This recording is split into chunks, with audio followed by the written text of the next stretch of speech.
What do you do if you just can't seem to handle the risks that come with entrepreneurship? Hi, welcome to another episode of Business Mindset Mastery. My name's Heather Gray. I'm a mindset and performance coach for business owners, leaders, and entrepreneurs. You can always find me over at choosetohaveitall.com. And today's listener question has been something that I've struggled with a time or two. And my guess is, as you are listening, it's something that you have been struggling with a time or two in your journey towards lifestyle freedom. And that's the idea of questioning whether or not we're cut out for this. Can we handle the risks? Are we strong enough to weather the storms? Are we made for this? Are we built for this?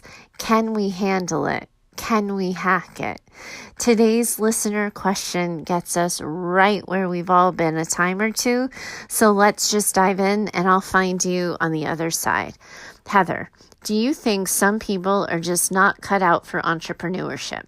I have the dream just as much as anyone, and like you, I joined Screw You to learn about online business building. Ever since I started, though, I've had an irrational overreaction to investing money into my dream.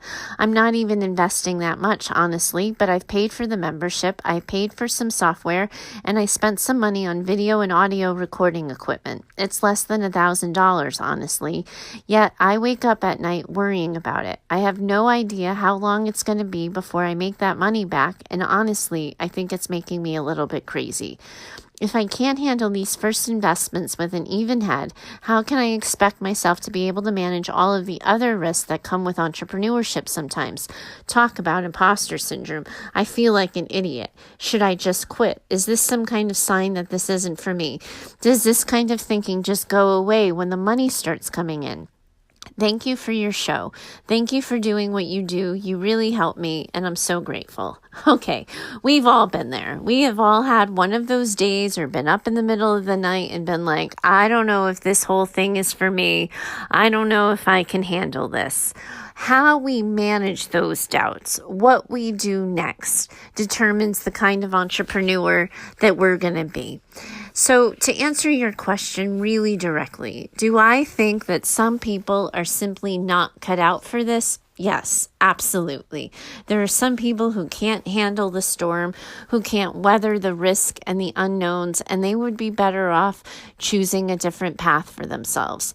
But what you're really asking me is, based on the limited information you're offering in this letter, do I think you can hack it? Do I think you can handle it? And here's the thing. I don't have enough information to answer that question, but neither do you. You are brand new to this. You are just starting out. You're just beginning to get the idea of getting your reps in. You're learning about building a business. You're getting a sense right at the beginning of what's involved in it, the steps you're going to need to take, and the way you're going to need to plan and organize your time, how you're going to do all the things. Whether or not you can handle it, you don't know yet. You're still learning. You're still brand new. And the idea that people just kind of know this coming out of the gate, that there's somehow this place where aspiring entrepreneurs are just pulled aside and given whatever mindset they need to just press play and go, is unrealistic. Your business mindset, what it means to be the boss of your own business, is just as new of a skill for you as all of the other skills. And what you're learning and recognizing, coming to seeing in this, is that they're tripping you up a little bit. Investments are tripping you up. Spending money that you don't have the ROI back on, that you don't know how you're going to make that money back, it's just making you stall out a little bit. And that's okay, because what this is highlighting for you is that you need a skill set around it. How do you manage the investments? Because if you're not second guessing yourself on investments, you're going to find something else to second guess yourself on. You're going to second guess a decision you've made. You're going to second guess timing. You're going to find a reason to doubt a plan of action or a different strategy. Because when you're doing something new, your body is hardwired to manage that risk with a fight, flight, or freeze response. So right now, your body is responding exactly as it should. It's having you pause and question and look around. And the best way to take care of this, the best way to set yourself up for success, to learn the important mindset, skills, and strategies you need to run your own business, is to pay attention and be decisive in how you're making the money investments. So when you think about your purchase to join the Screw You membership, when you think about the software you've purchased and the audio-visual equipment you purchased, how did you come to make those decisions? Do you feel good about the way that you went about that? Did you look at the evidence? Did you look at the strategy? Did you really see and check, are these things my business needs right now in order for me to get to the next step? Are these things that are setting me up for success?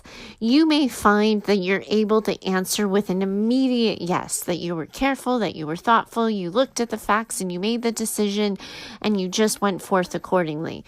You may find out, on the other hand, that you just kind of got a little carried away, that you were impulsive, you got super excited about being the boss of your own business and you went and bought things that your business wasn't ready for and you didn't need yet. That's okay. It's okay to doubt yourself. It's okay to catch that you got impulsive and you spent money you shouldn't have had. But what you want to do is look at, what is your plan going forward?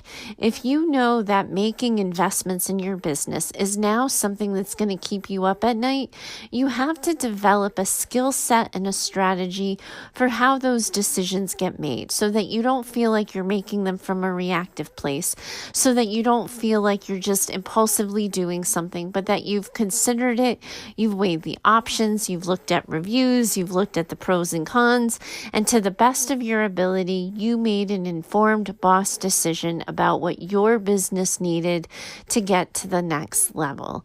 You want to examine the facts, because your feelings are going to be all over the place. And if you didn't make a plan, if you weren't sort of specific and direct in your intent, then of course you're going to be struggling a little bit. So then once you do an evaluation, once you look at how you prepared, once you determine for yourself that, yeah, absolutely, I would be making the same investment, next time, because I really do believe I set myself up for success. So once you've come to that, or once you've said, you know what, I really made a mistake. I shouldn't have spent that money. I shouldn't have done that thing. Next time I'm going to do X, Y, and Z instead. Once you come to that conclusion, and once you come to that ending, you too have a plan going forward. What you're learning right now is so critical for how you're going to manage your business going forward, because this is a new skill set for you. You've never done it before.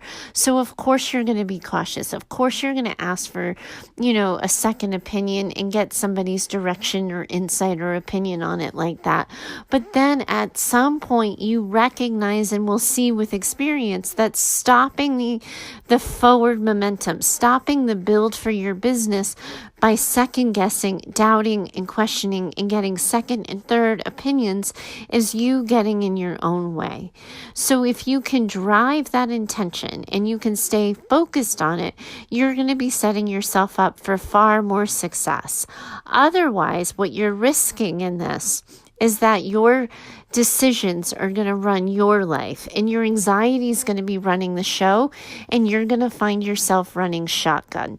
So what you want to do is get in the driver's seat. Do the analysis around the investments, because what we're going to have you be doing in this is we're helping you develop a pattern of behavior, so that every single time you doubt yourself, whether it's a decision, whether it's a idea you have or an investment you've made, you're looking at how well thought out you are, how well informed you are, what were the pros and cons, and what you did, so that even if it doesn't work out, even if it becomes an investment where you wasted a couple of dollars, or it's a decision where you made a left and you should have gone right, you can assure yourself that you made it from an informed place with the best information you had at the time. Now, here's the thing. this is what's keeping you up at night. You know that no matter how much you analyze it, no matter how much you prepare, plan, look ahead, sort of do any of that, forward-looking things, you know that some ideas just don't work. Some investments are just wasted. And this might be one of yours. But you're not going to, sort of be able to slow that down. You're not going to be able to turn left and avoid it if you're not aware and staying in tune and mindful of it.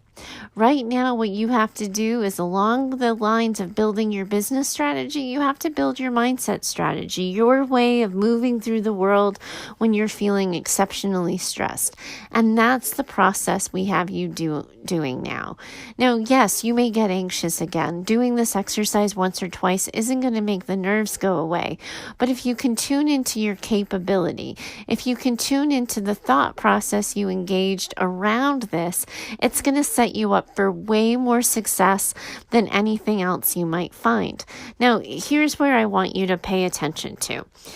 You're brand new at this. So right now, there's more than you don't know than what you do know.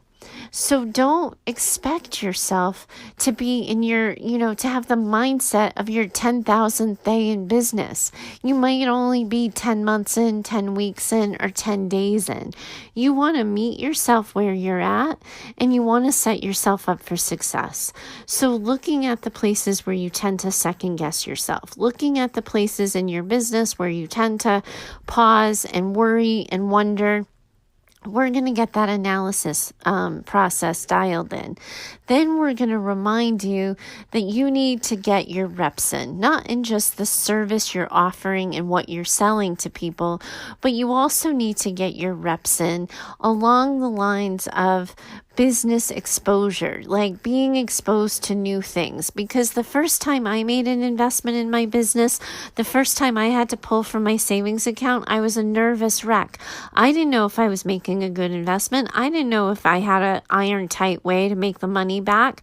But over time, as I've made more investments in myself and in my business, that feeling gets lessened, and it never informs my behavior. I always do my best with the information I have, and I work really hard to make sure I'm not making an emotional action or behavior or decision based on how I'm feeling. That's what's really critical here, because a lot of people do and should have mindset problems and second guess themselves when they're making these impulsive decisions about money, because spending makes them at least feel like they're doing something. And I hear that a lot of time with business owners I work with. You don't want to create a false sense of busyness. You want to actually be busy. So instead of focusing on all that nervous energy, focus on how you're going to make the money. You don't know when you're going to get your first client or your fifth client or your 10th client. And if you know that you're anxious about money, then what can you do to get ahead of it a little bit, to prepare yourself? And that might mean that you, one day a week you ride, you ride your car around for Uber or Lyft or one of the ride sharing apps. It might mean that you get yourself a part-time job. It might mean that you cut expenses and you cut TV, or you do something to set yourself up for success. Because more than anything, it's not the doubting your money that's tripping you up. It's not the second guessing your decision. It's having the thought, having the question, and taking residence up inside that thought that does damage, that keeps people frozen and paralyzed. And the people who are not cut out for this are the people who, skip that question altogether because they think they know everything, or the people minimize the risk that they're putting in and they don't pay attention until it's running amok.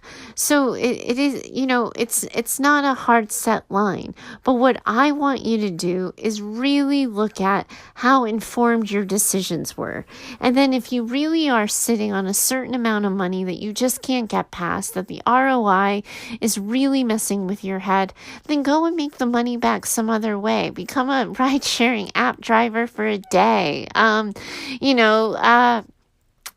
do something like immediate, like to pick up an odd job here or there to make the money back and get it off your mind and off your plate for a little bit, but then have a plan for yourself going forward, how you're going to be making these decisions, what you're going to be doing next. That's what new people to online business and business ownership need to be doing, recognizing that when these sort of emotional hiccups happen, they're not a reason to stop. They're not a reason to turn around. They're simply a reason to stop and pay attention and decide what you're going to do next. If you stop at the fear, then yeah, that's going to become an indication that you can't handle it. If you are avoidant of the responsibilities that come with what you're doing, that's another indicator that you're not able to handle it. And recognizing that your greatest win may happen days after you've taken the action, because we have to delay gratification. So many people want that immediate yes, that immediate shot of adrenaline, the sort of ability to raise their fist in the air and say, yes, I've done it. And it just doesn't always work that way. And that's okay. It comes with doing business, but the more you move through the world, the more you're exposed to that, and the more you give thought and consideration to it, the more you're going to be able to predetermine for yourself the path you should be taking next. This isn't easy stuff. And no, I don't think that this, just because you doubt yourself, just because you're second guessing yourself, that means you somehow can't hack this. What it does mean is you've never done this part. So you owe it to yourself to give yourself as much sort of runway, as much of a setup for success as possible to get you to where you want to be and where you need to be. That you use it as another lesson for how to show up for your business and how to deliver goods and services on promises. Because if you just stop at the worry, if you just give the worry oxygen, and if you stop and think to yourself that having this question is somehow a sign that you're not meant to do this, rather than having this question means you need a plan, you're setting yourself up to head in the wrong direction.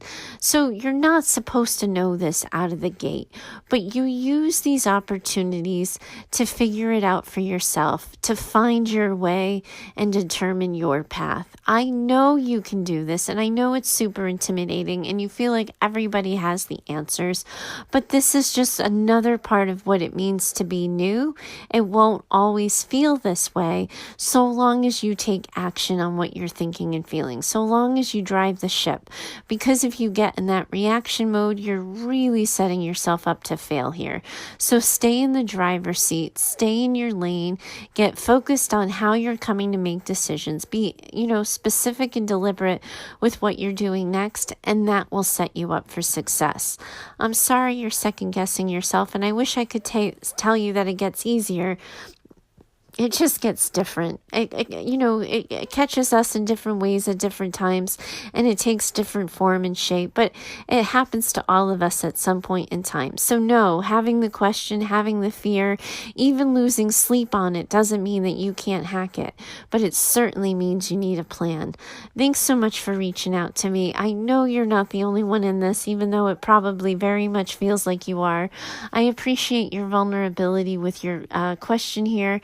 And if anybody wants my 2 cents on your problem, you can always find me over at heather@choosetohaveitall.com. Thanks so much for joining me today. I look forward to talking to you next time. Bye for now. The podcast you just heard was published with Anchor. Got something you want to say to the creator of this show? Send them a voice message using the Anchor app, free for iOS and Android.